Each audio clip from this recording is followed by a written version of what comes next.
So my name is Jamel. Hi, Jamel. My name's Dawn. Okay, so I'm here to talk to you about some personal, not personal, but like some good questions about your field work in finance. Okay.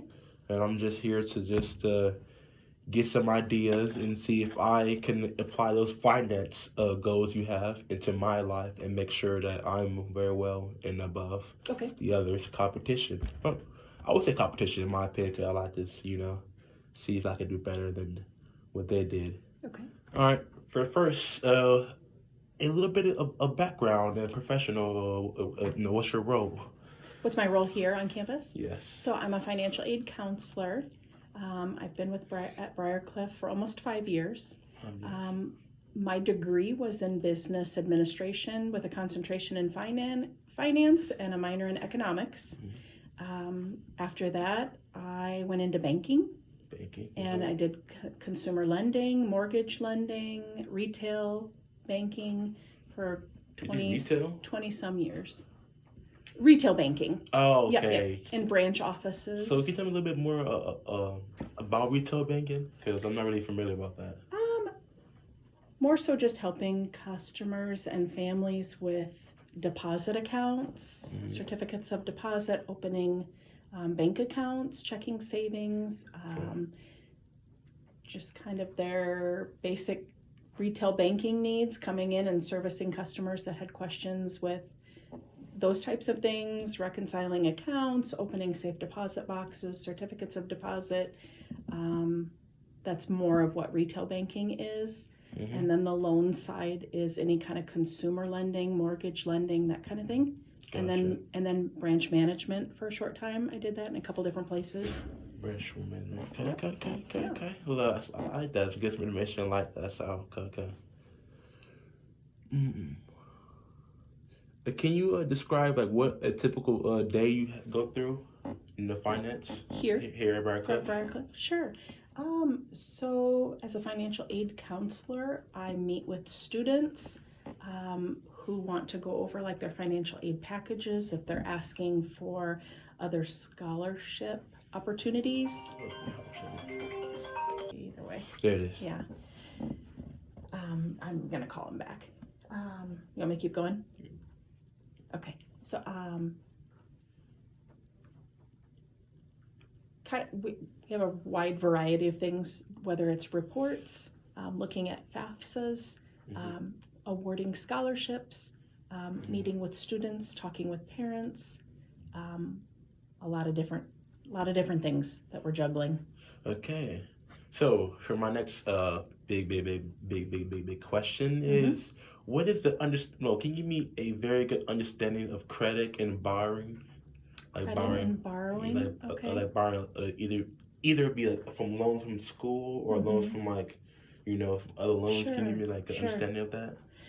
So as far as student loans, are you sure that we're on or we're not paused? Okay. Student loans, as long as students fill out the FAFSA, they can get direct loans from the Department of Education, federal student loans.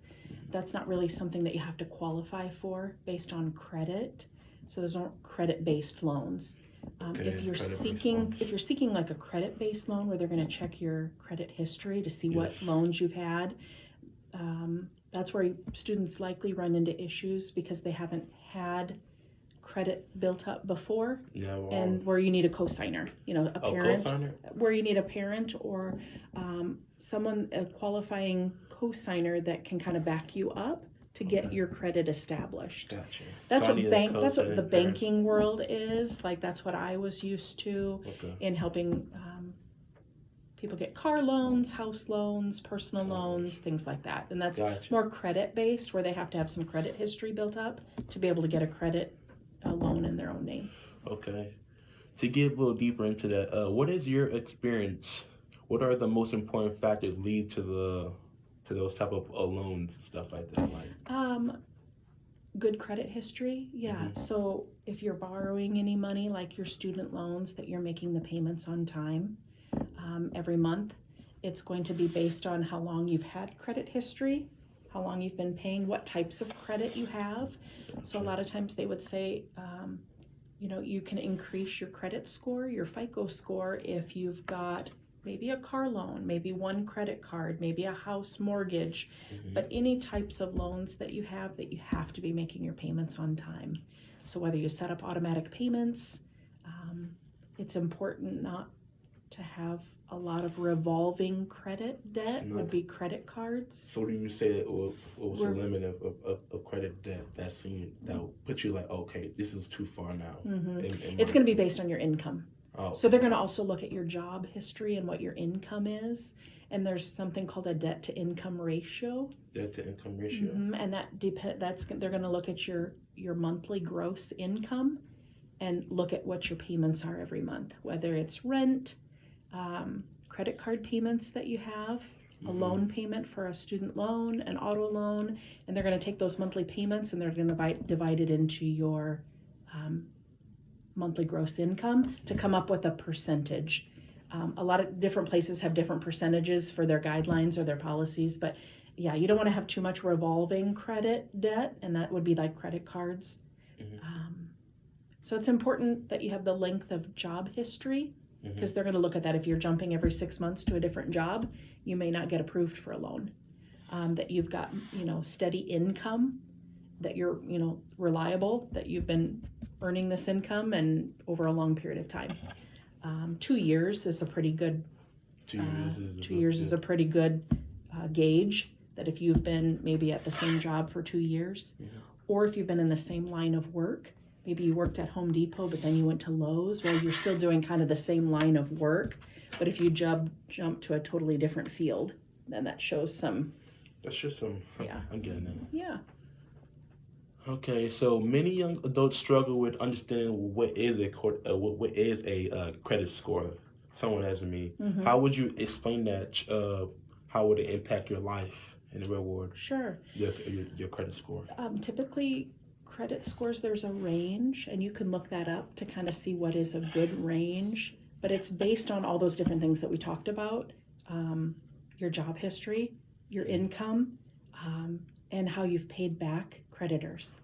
So if you've been paying back on time, or if you show that you've been late, or you've defaulted on loans, or if you have collections, maybe you didn't pay your utility bill or something like that, then you could have a collection that would be open out there. So it's good to monitor your credit history, just to make sure that you pay things on time. That credit score is going to be pretty much comprising of many different things.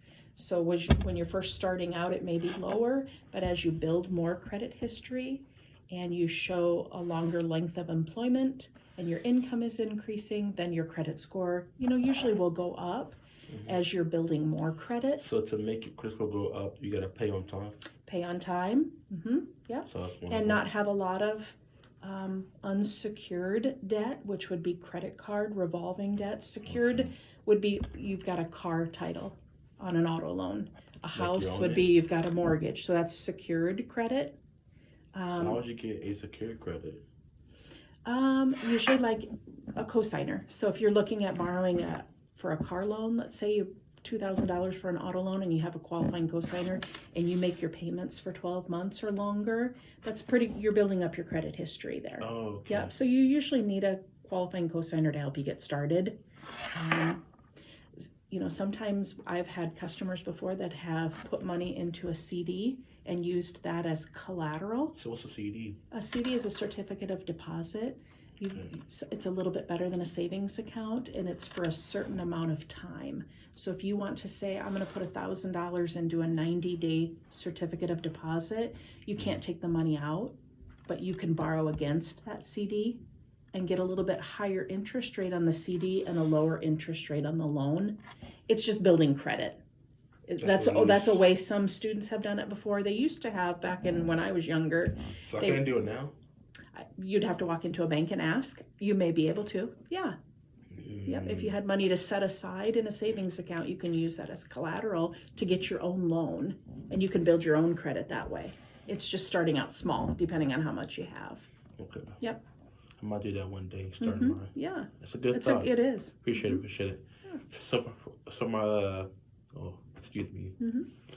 For my third question, challenges in the finance, and I want to know what some challenges that you go through when you're doing finance. What are the major challenges you currently see with credit leading to going down or going up, like interest rate, inflations, or new technology that came in?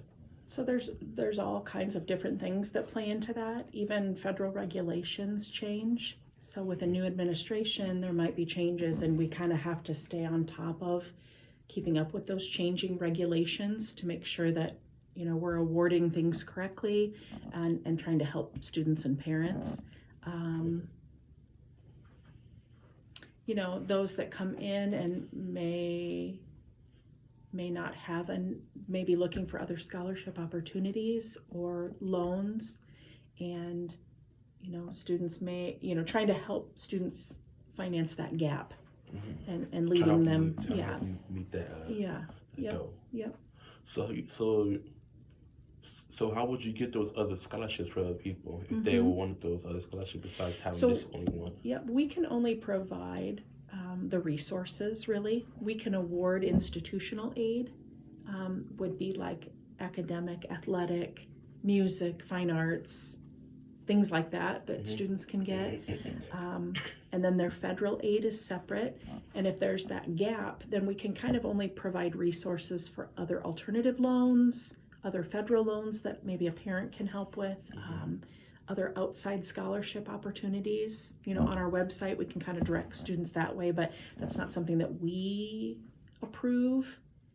It's kind of, we just have to point you to the right direction on where to find those resources, and then. So what are the common mistakes that you go through, and mistakes that I have in finance? Like, what are some mistakes that we see? Sure. Well, no, that we do, mistakes that we do, but you already been through it. So how would you avoid those mistakes in finance? I would strongly recommend when students come to college that they sit down and kind of create a budget and look at the different schools that they're applying to and what their tuition is and what their housing and their meals and what is the end figure that they need to come up with, and then putting it on paper and saying, this is what I'm getting in scholarships, this is what I'm getting in federal aid, and what is the difference that I have to come up with, and how am I going to make that? How am I going to do that? So whether, students need to put some skin in the game and know that over the summer, I got to make $5,000 to cover my room and board for fall. And then maybe I need to get a job when I'm at school, whether that's federal work study money and I'm working on campus, or maybe when I'm not in season for my sport, I need to go out and get a job because I've got to have that same $5,000 to cover me in the spring. That's where we see a lot of the kind of ill preparation in coming to school, thinking that financial aid's gonna kind of take care of it all for me, but we can only do so much. And so there's still that gap in trying to help students see what they can do. Okay, gotcha. Yeah. Okay. Last question. Just so saying, give it all you got in this last question. Yeah. With all you know, this last question is for advice for some students and some younger generation that's coming up to this. All right. Based on what you seen in your career or in your professional career, what habits or decisions should younger adults start early to set up this up? What habit or decisions should young adults start early to set themselves up for strong finance health in the future? Sure. I think asking questions, not being afraid to ask questions, whether it's from teachers. Yep, speak up. Come in and ask. If you don't know, it's not a dumb question. Don't ever feel like you can't come in and sit down with us. And just even if it's a simple any kind of financial question, leaning on your professors, your faculty, teachers in high school, kind of taking charge of it yourself and checking emails and maybe setting up that bank account and learning how it works to keep track of it online, or making small payments towards things on your own to learn. You know, we have a lot of students that come in and don't look at their charger stable. They don't have a clue of what's on their billing statement. Oh, Take a look at it, you know, or get on studentaid.gov and look at your loans that you currently have and get into that loan servicer, get into their website and look at your loans, look at what your interest rates are. So just kind of being more hands-on and knowledgeable and not saying, I'll wait until after I graduate and then I'll take a look at it. Kind of see what you have now and see if you can maybe knock some down. Pay some of that stuff. You know, it's hard to work during college because you've got so much else that you're juggling, but if you can get a job and start paying some of that stuff so you don't have to take out as much loans, it'll help you in the future. But just kind of being more knowledgeable about stuff and not afraid to ask. Okay. Yeah. Got you. Yeah. All right. If you could give one piece of finance advice that you wish for every 18-year-old going through the 25, you know, would follow before taking out loans, what would it be and why? Before taking out loans? What questions would you give me before taking out loans? Have you exhausted all other resources to pay for things without having to take out loans? I mean, you can take out loans, like especially the subsidized student loans through FAFSA that are 0% interest. That's the best one to do. But have you exhausted all other ways that you yourself can help to pay for your school?